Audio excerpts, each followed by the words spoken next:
Today, we're talking Florida versus LSU, the series by the number. Florida Gators and Oliver Hodgkinson's mock draft from October 9th from Pro Football Network. And we'll wrap up by talking about this Florida Gators basketball team here on Locked On Gators.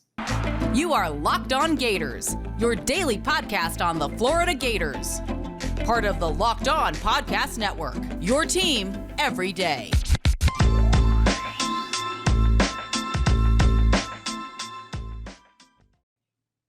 Welcome to another episode of Locked On Gators, part of the Locked On Podcast Network, your team every day. Thanks for making Locked On Gators your first listen of the day, available daily and free wherever you listen to podcasts.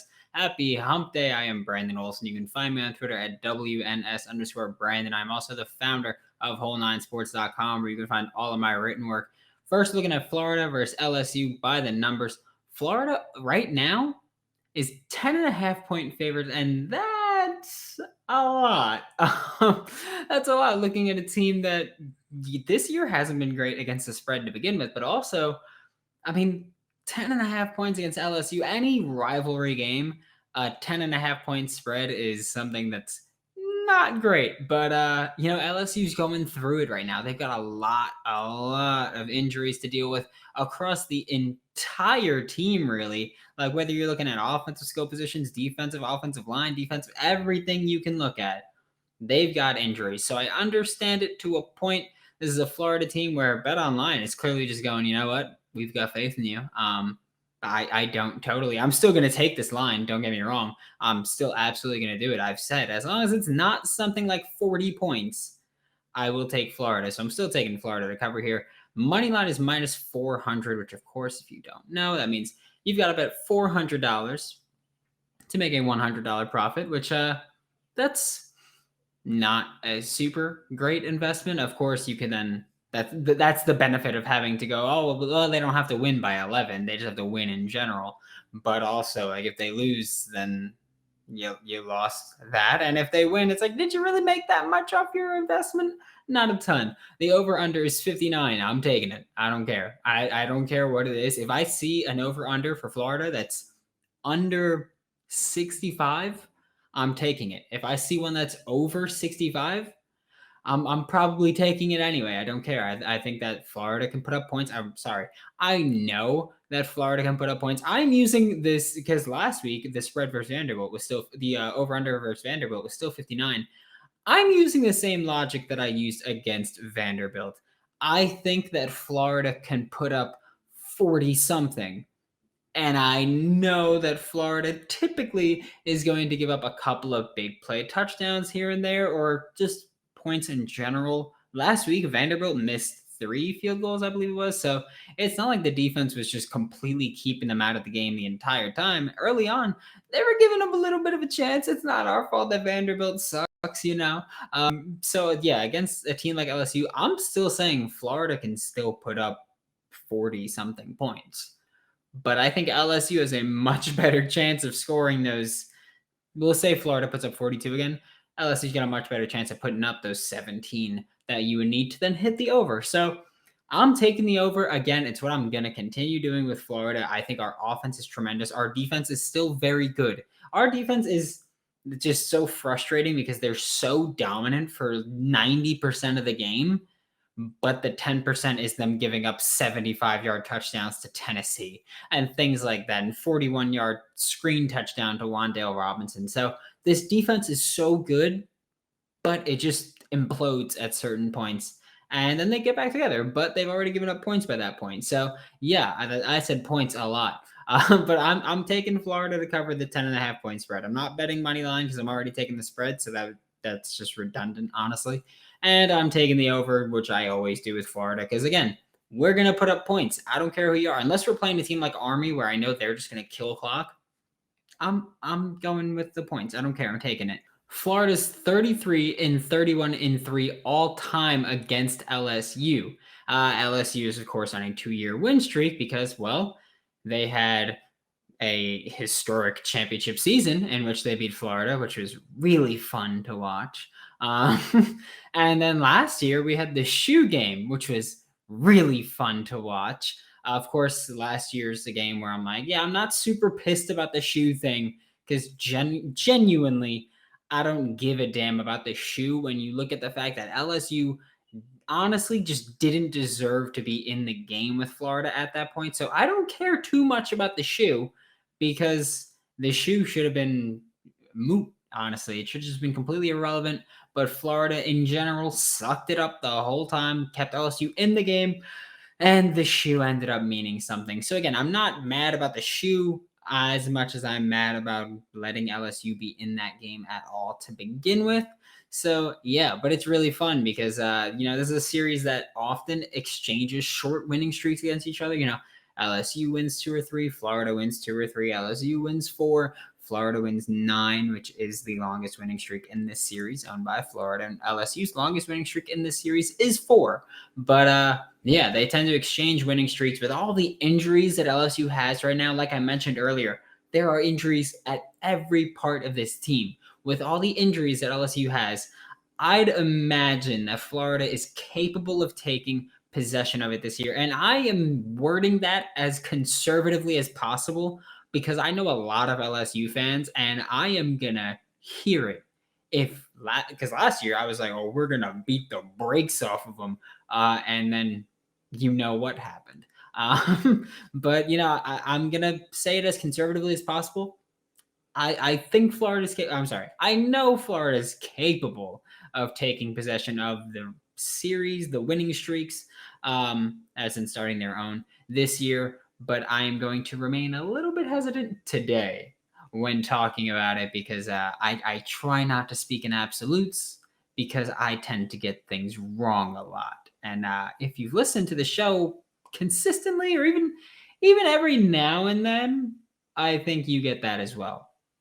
All right, college football fanatics, have you heard about PrizePicks? If not, listen to the show more. You disgust me.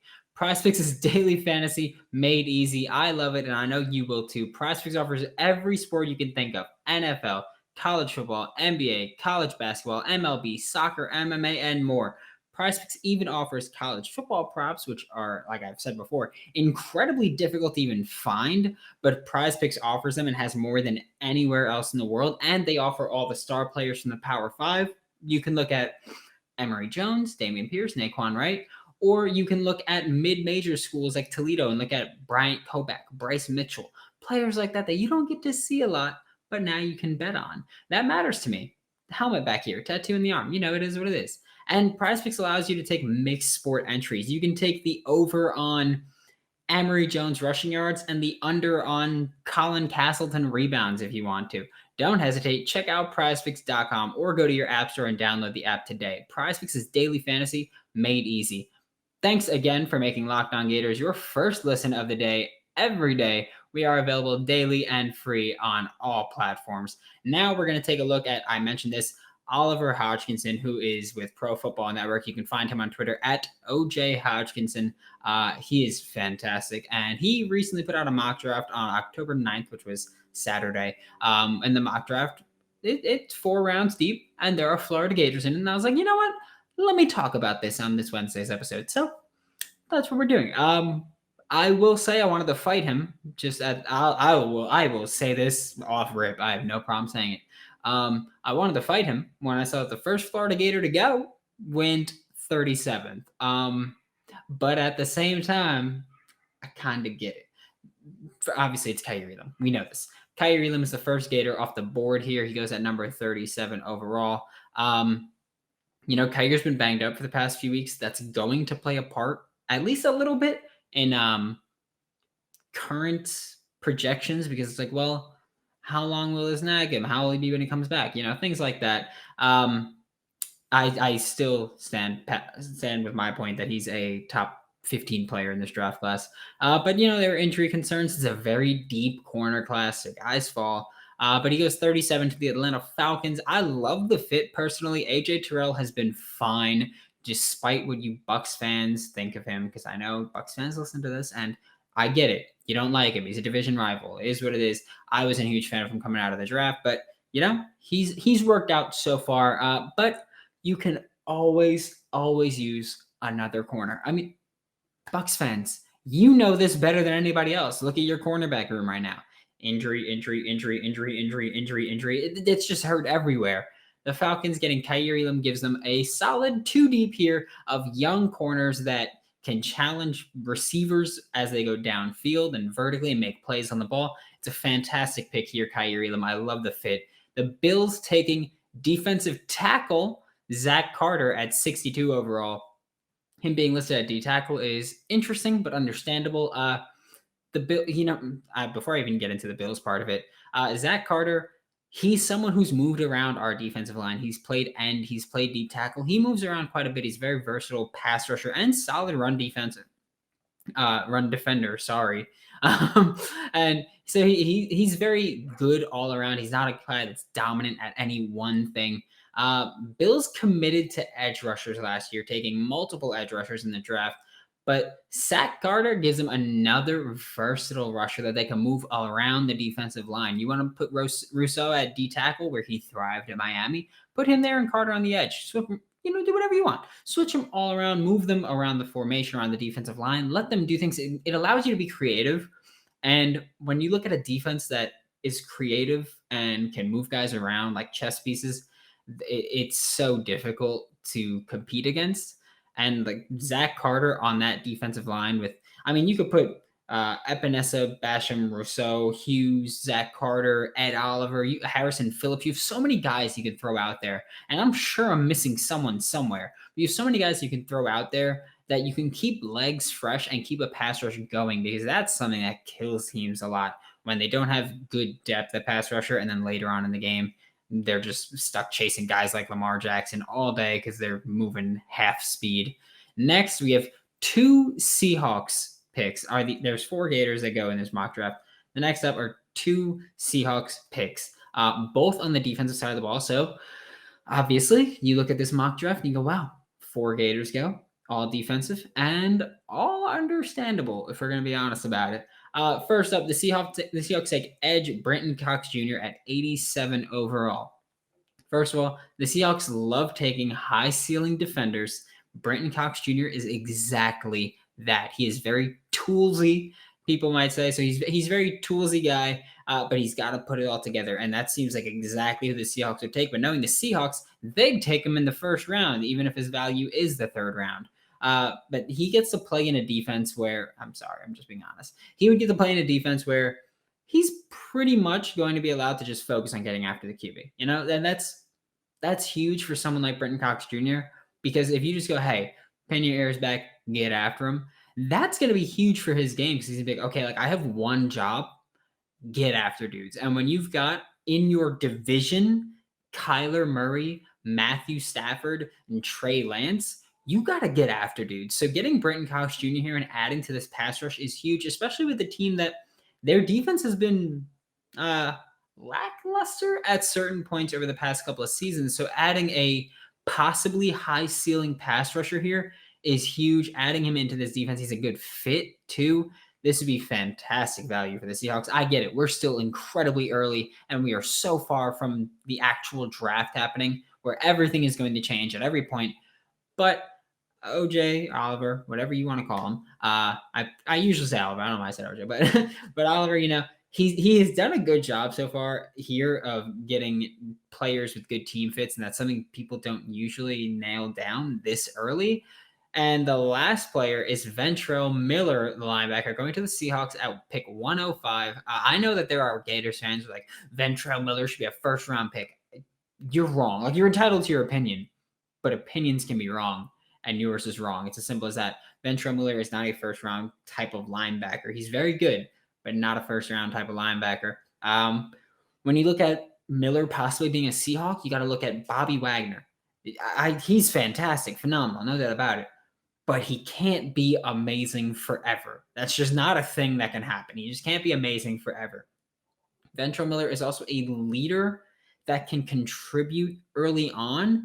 Getting someone like that this late in the draft is huge value. Fantastic value. You could play Ventrell Miller as more of a Sam than anything else if you'd like. He's a Mike, he's a Sam. I don't think he should be playing Will. He's just not that kind of guy. He's just not that guy, pal. But I like Ventrell Miller with the Seahawks and their scheme in general. He's got to improve in coverage. That's something that would really have to happen for him.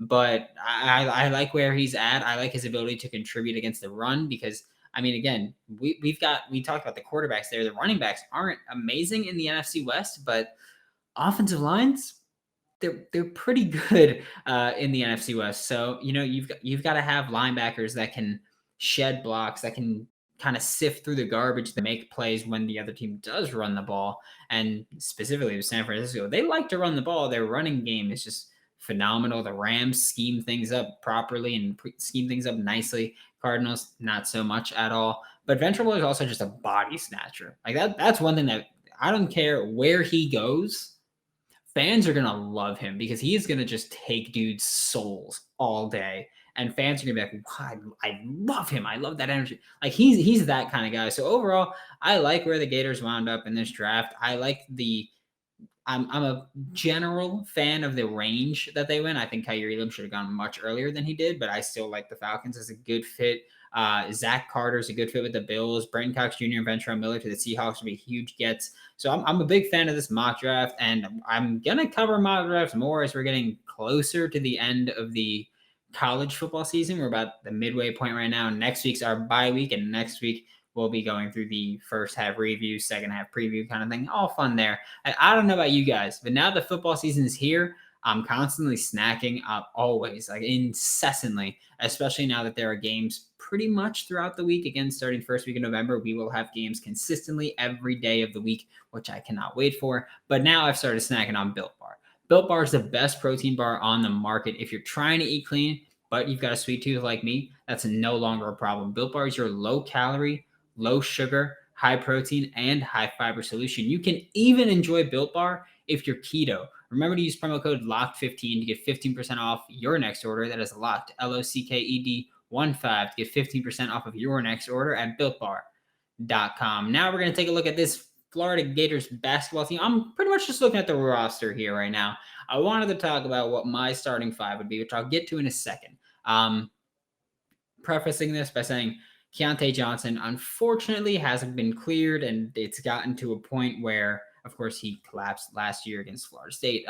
It's gotten to a point where I think Keontae's choices are, medically retire and continue your education, maybe become a coach of some sort, an assistant on the staff, or try to find a school that will take you if you transfer and clear you. But I mean, we still haven't been totally told what happened and what was wrong. But I mean, to not get cleared this long after your incident, it's certainly worrisome as to whether he will get cleared at all ever.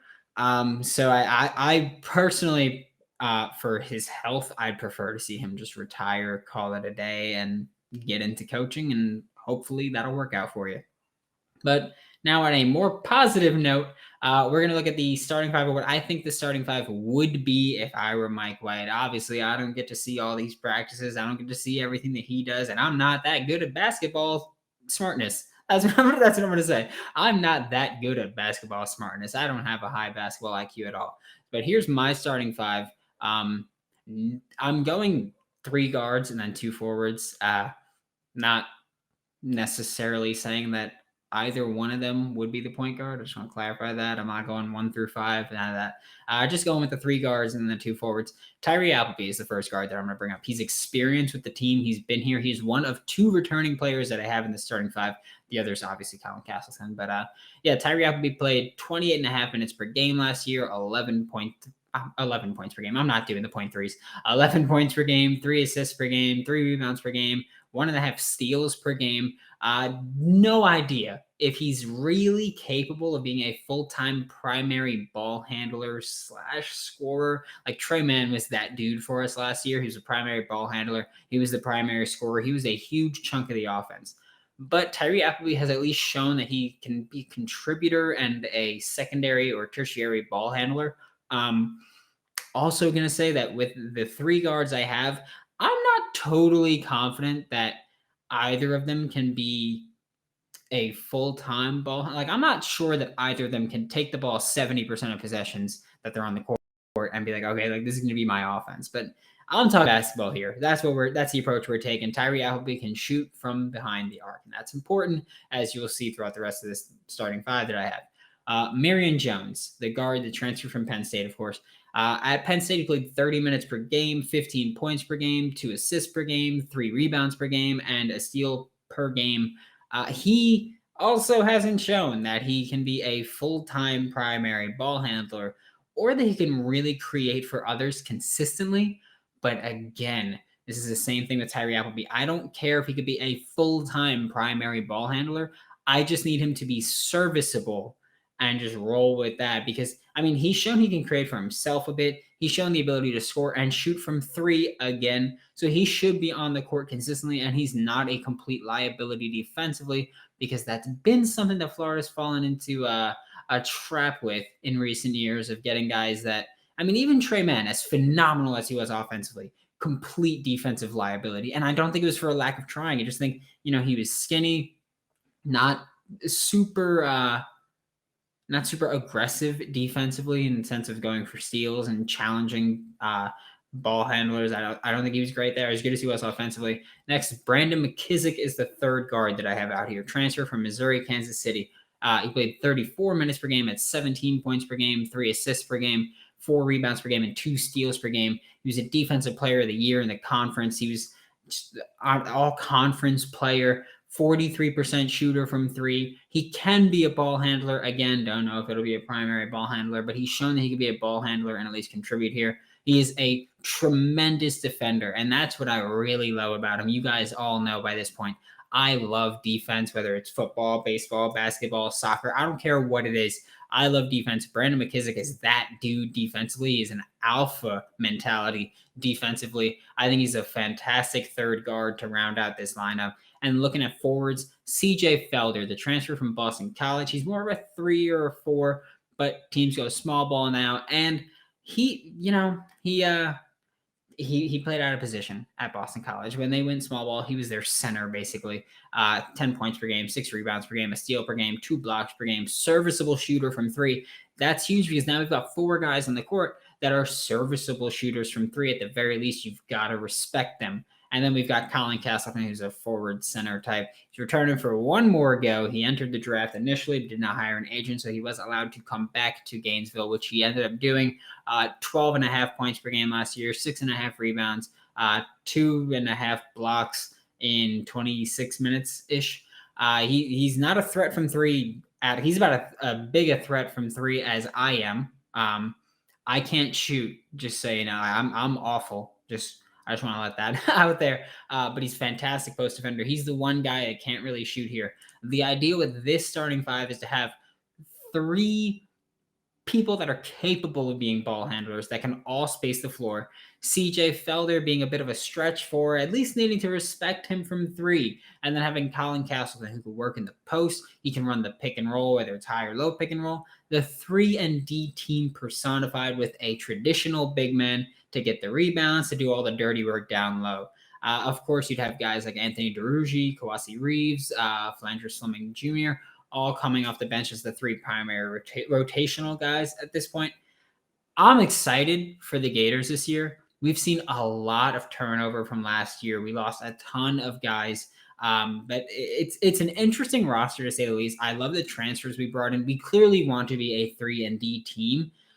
If this team can gel, like if Mike White can make it happen, this team could legitimately be special. Like we could see a fantastic team here if everything gels. But the really difficult part is getting a whole bunch of new guys together and in one off season, making them gel and getting them to work properly. It's incredibly difficult to do. But if Mike White can make it happen, this team's going to have a deep run in March, and it's going to be an insane. I can't wait for the basketball season, and I'm not really a huge basketball guy. Thanks for making Locked On Gators your first listen of the day. Every day tomorrow, it's prediction time for Florida versus LSU. Now make your second listen Locked On SEC. Get all of your daily SEC news in less than 30 minutes with SEC expert Chris Gordy of Sports 790. It's free and available on all platforms. For Locked On Gators, I'm Brandon Olson. Don't forget to follow me on Twitter at WNS_Brandon, and you can find all of my written work with Whole 9 Sports. That is WHOLENINE Sports. And be sure to check out my pinned tweet, to let Locked On know why Florida has the best fans in the nation, because we do. Just let them know so I can talk that talk. That's all I want to do. I just want to talk that talk. So thank you, and I will see you all tomorrow.